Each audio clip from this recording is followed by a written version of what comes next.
La montagne n'est pas un produit de consommation classique et nécessite un certain apprentissage. Encore une fois, le Mont Blanc est l'image même du sommet à consommer. Sur le nombre d'ascensionnistes du Mont Blanc, il y en a énormément qui n'ont jamais fait de montagne avant, qui ne feront jamais de montagne après et qui souhaitent simplement avoir fait le Mont Blanc une fois dans leur vie. Est-ce qu'on peut appeler ça un alpiniste ou est-ce que c'est un consommateur de montagne parce qu'il veut simplement avoir fait le Mont Blanc histoire de dire j'ai fait le Mont Blanc, même s'il a la réputation d'être facile, même s'il se mérite à chaque fois en fonction des conditions. Il nécessite un bon entraînement, il nécessite d'avoir un minimum de connaissance de la montagne, de savoir comment ça se passe au niveau encordement, de savoir comment ça se passe au niveau des crampons, d'avoir un minimum de technique.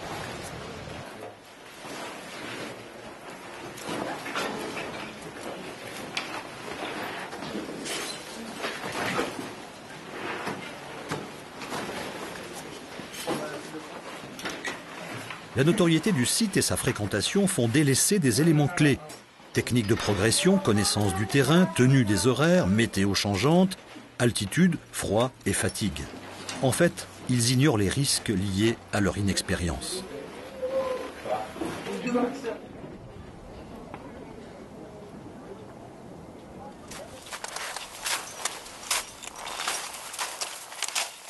Là, tu vois le camping. C'est pas mal.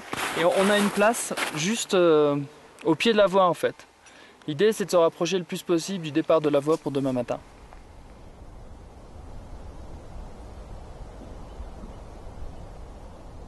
Minuit et demi on se lève, petit déj, et puis à 1h30 le but c'est d'attaquer la montée avec l'ensemble des autres cordées à la frontale.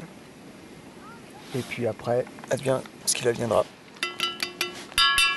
Bah en fait, avant Celle, ça représentait pas grand chose. C'est avec lui que j'ai commencé l'alpinisme. Maintenant, c'était la plus haute montagne de France, quoi. Un joli truc vu de loin, un gros dôme tout blanc, un peu comme la crème, quoi. Moi ça me faisait penser à de la crème.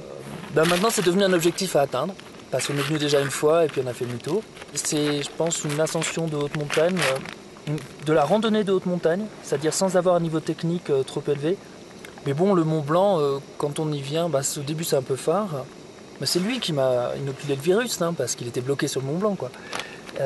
Après, tu te rends compte qu'il y a tout le massif, quoi. Il y a la Vallée Blanche, il y a la Suisse qui est pas loin, ou l'Italie, enfin un peu les deux, et il y a des randos fantastiques à faire là-dedans, quoi. Bah, il y a de l'excitation, vraiment une excitation, une exaltation, mais ouais, il y a du flip. En fait, au début, là, tout à l'heure, quand on a mis les crampons, là c'était l'angoisse. Mais du bon flip, du flip qui fait rigoler, quoi, du flip qui te donne, qui te fait aller de l'avant, quoi.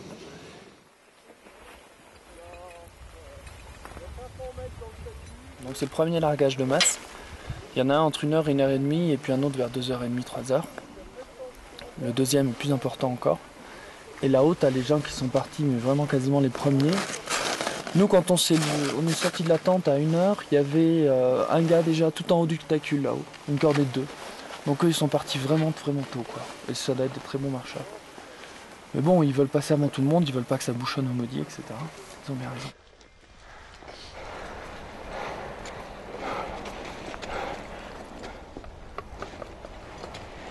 Arrivés sur l'épaule du tacule, ils sont fatigués et transis. L'altitude se fait sentir. Le mal aigu des montagnes gagne un membre de la cordée. En plus, les accus des frontales ne résistent pas au froid.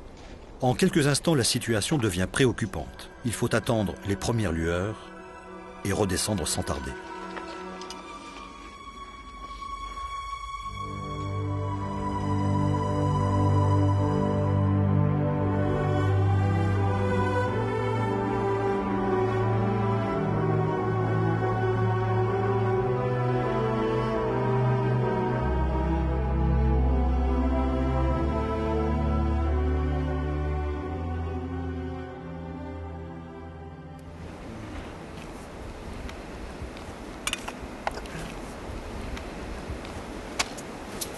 Ah voilà les gars, on est presque installés, hein, je ne l'ai pas dit, mais c'est le grand luxe. On dirait des réunions de chasseurs, les mecs qui commencent à boire avant l'action, tu vois. C'est pas ça? On n'est pas des chasseurs alpins? On va essayer d'être des bons chasseurs sur ce coup-là. Bon, c'est sûr que la meilleure période pour l'alpinisme pur, c'est pour faire de la rando comme ça, c'est plutôt mai, avril-mai. Tu as une bonne condition de neige, mais où bon, bah, tu focalises pas sur la durée du jour, etc. Mais pour nous qui font plutôt entre le milieu entre alpinisme et tourisme, bon, ce qu'il nous faut, nous, c'est qu'il fasse pas trop froid, et c'est plus sympa si on peut faire plutôt l'ascension de jour. Donc là, c'est vrai que pour nous, c'est moyen de venir à des périodes comme ça. Et la meilleure période, par définition, c'est plutôt mi-juin, début juillet, où tu combines à la fois des conditions de neige qui sont pas trop pourries et un temps super clément.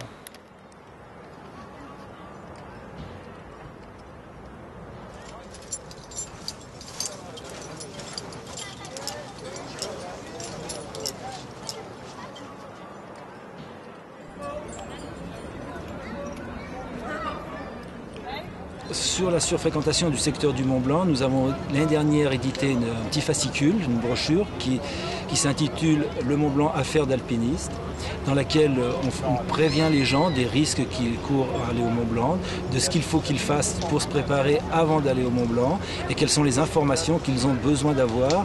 On essaye de faire passer la formule « il vaut mieux abandonner et revenir l'année prochaine que de se tuer en haute montagne ». Donc c'est vers ça que nous allons. La montagne n'est pas un produit comme les autres, c'est un produit où on risque sa vie aussi. Et il faut une formation, il faut une préparation. On ne va pas en montagne comme on va dans une piscine, comme on va sur un stade. Il faut se préparer, s'informer. Et c'est vers ça qu'il faut que l'on aille. Il faut que les jeunes qui pratiquent la montagne eh bien, se forment doucement et ne cherchent pas à griller des étapes. Et je crois qu'à partir du moment où on aura ça, on limitera beaucoup les accidents. Ah super, tiens, regarde. Regarde le Mont Blanc. Au sommet du Mont Blanc, une température de moins 10, sans vent, en bas de moins 30, avec un vent de 30 à 35. Donc tu vois, c'est 20 degrés de perte pour 30 km/h de... Bon, ça doit être un peu frais. Ouais, mais le problème, c'est que si là-haut, ils nous annoncent 60, tu vois ce que je veux te dire, hein. Ouais. C'est pour ça que je dis, va falloir... À moins 50. Voilà, tiens, si le vent atteint 60 km/h, la température peut descendre à moins 50. Il faut impérativement renoncer. Et merde. Bon, on appelle l'office de haute montagne tout de suite. Ah, ça, j'ai le numéro par contre. La météo, ben non, on va y passer. De toute façon, aujourd'hui, on aura peut-être... Le temps, c'est pas gagné, hein. Parce que vu la vitesse à laquelle on progresse...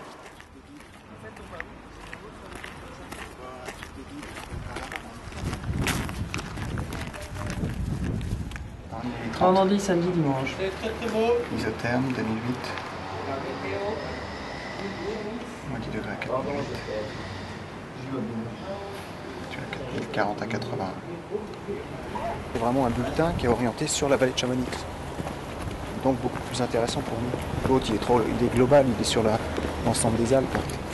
Par rapport à l'amateurisme, Chamonix, c'est depuis les années 72-73 déjà posé le problème des amateurs. Comment informer, comment permettre aux gens qui veulent venir seuls, sans guide, d'y accéder à cette haute montagne. Donc nous avons l'OHM, l'Office